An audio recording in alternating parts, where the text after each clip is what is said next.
Yo yo, what's up, bonjour à tous et bienvenue sur le podcast Cardano français, le seul podcast qui vous donne toute l'information sur votre blockchain préférée. Quentin, aka Mr. Q, sera votre hôte pour toute la durée de l'émission. Mais avant de commencer, laissez-moi vous parler de Crypto Suprême, sponsor numéro 1 du podcast Cardano français. Crypto Suprême est le site internet où vous pouvez vous procurer tous les articles Cardano, Emurgo et IOHK. Que ce soit des vêtements, des pièces de collection ou des articles de bureau, vous trouverez sur le site cryptosupreme.net les meilleurs produits, les meilleurs prix et le meilleur service. Avant que j'oublie, aucune information donnée dans le podcast ne doit être prise comme un incitatif à investir dans le projet Cardano. Il est toujours mieux de faire ses propres recherches avant d'investir dans n'importe quel placement financier. Bonjour à tous et bienvenue sur le podcast Cardano français. Les étoiles étaient toutes alignées alors que je publiais un nouveau podcast sur la blockchain et que le Journal de Québec publiait un nouvel article sur l'identité numérique basée sur la blockchain. Je ne pouvais donc pas laisser une telle occasion passer. Je me sentais obligé de commenter cette nouvelle pièce qui m'a été envoyée et partagée plus d'une centaine de fois en 24 heures. On peut dire que c'était la nouvelle de la journée en ce temps de pandémie. Et je ne peux que constater le sérieux de la chose, étant donné que le dernier article sur le sujet datait du 12 décembre dernier.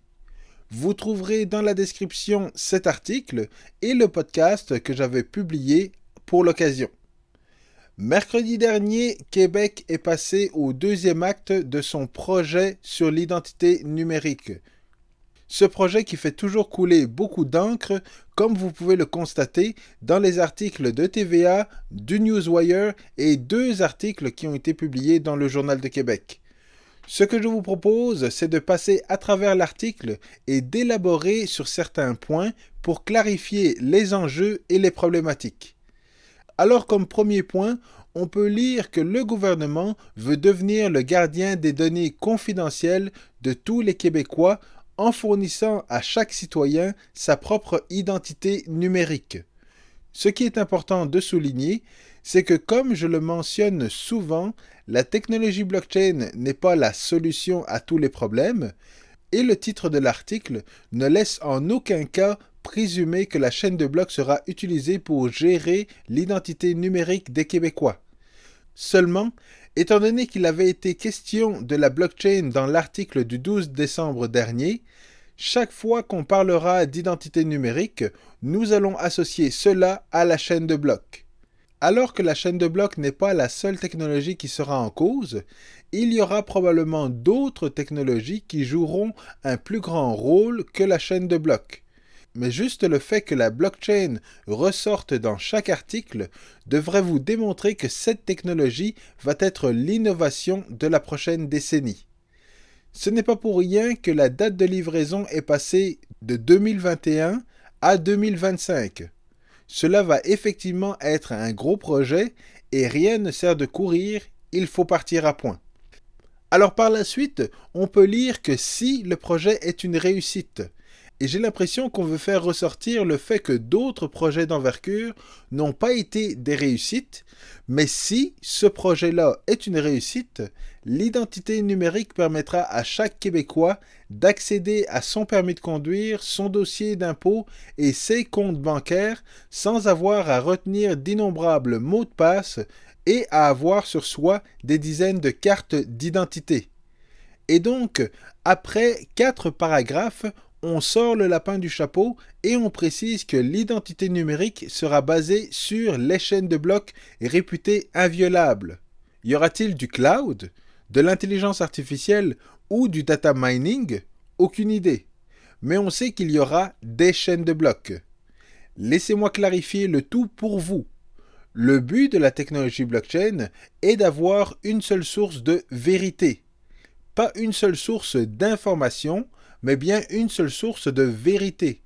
Donc l'objectif n'est pas d'être en contrôle de vos informations, mais de s'assurer que Revenu Québec a la même information que la RAMQ et la Régie des rentes. Cela me rassure de voir que le gouvernement du Québec veut être un fournisseur de services pour les entreprises privées. Au lieu de partager vos données personnelles avec Desjardins, Bell ou Facebook, Québec propose de créer un pont sur lequel vous serez le douanier qui autorise l'entrée et la sortie de vos informations. C'est également ce que je précisais dans mon dernier podcast. Qui est en charge de votre vie et qui contrôle votre vie? Nous sommes en charge de notre vie privée et avec ce projet, le Québec veut que vous soyez en contrôle de vos informations. À la différence du premier article, nous avons plus d'informations sur les étapes du projet. J'apprécie énormément la transparence sur les différentes phases parce que c'est ce que je reprochais dans mon dernier podcast. Un projet comme celui-ci n'est pas une affaire de technologie. Il doit y avoir beaucoup de réflexion sur la manière dont les ministères et organismes vont organiser l'échange d'informations, la structure informatique et l'intégration des différentes technologies. Allons-nous utiliser les standards du W3C ou allons-nous créer nos propres standards pour le Québec? Si l'on veut que le projet soit une réussite, nous n'avons pas le choix, nous devons payer des cerveaux pour les 2 premières phases. Par la suite, on parle dans l'article de structures hyper énergivores comme des serveurs et de nouveaux réseaux informatiques. Et j'ai l'impression que c'est un code secret pour parler de minage de Bitcoin, mais je ne partirai pas de rumeurs. Je vais continuer la lecture. La facture risque d'être plus élevée que 42 millions, mais moins élevée que plusieurs milliards de dollars.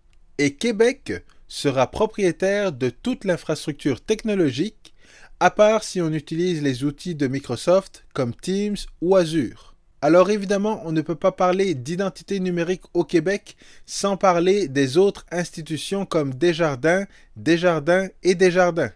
Vous avez peut-être déjà utilisé l'application Vérifiez-moi, et il n'est pas clair à l'heure actuelle de savoir si les institutions financières vont activement participer au projet. Mais en bout de ligne, il est important de comprendre qu'il y a 2 avenues possibles. Soit la solution est open source, ce qui veut dire que le code informatique est ouvert et que tout le monde peut y avoir accès et développer des applications. Soit le code ne sera pas open source. Et les institutions comme Desjardins devront probablement payer pour utiliser les services en lien avec l'identité numérique québécoise. Donc si Desjardins voulait avoir la confirmation que j'ai plus que 21 ans, les systèmes de Desjardins devront envoyer une demande à l'État civil. Cela m'enverrait une notification. J'autorise la demande à partir de mon téléphone cellulaire et l'État civil envoie la confirmation à Desjardins. Étant donné que le gouvernement sera le gardien des données et que le projet va coûter des milliards de dollars, c'est certain que ces services ne seront pas gratuits. Donc au fur et à mesure que le projet avance, cela va être important de savoir combien vont coûter ces nouveaux services et qui va devoir payer pour ces nouveaux services.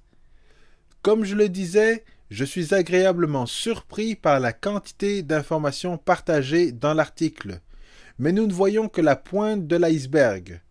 Et on ne se le cachera pas, le projet est divisé en 4 phases pour une durée minimum de 5 ans, ce qui va produire un prototype utilisable avec quelques partenaires.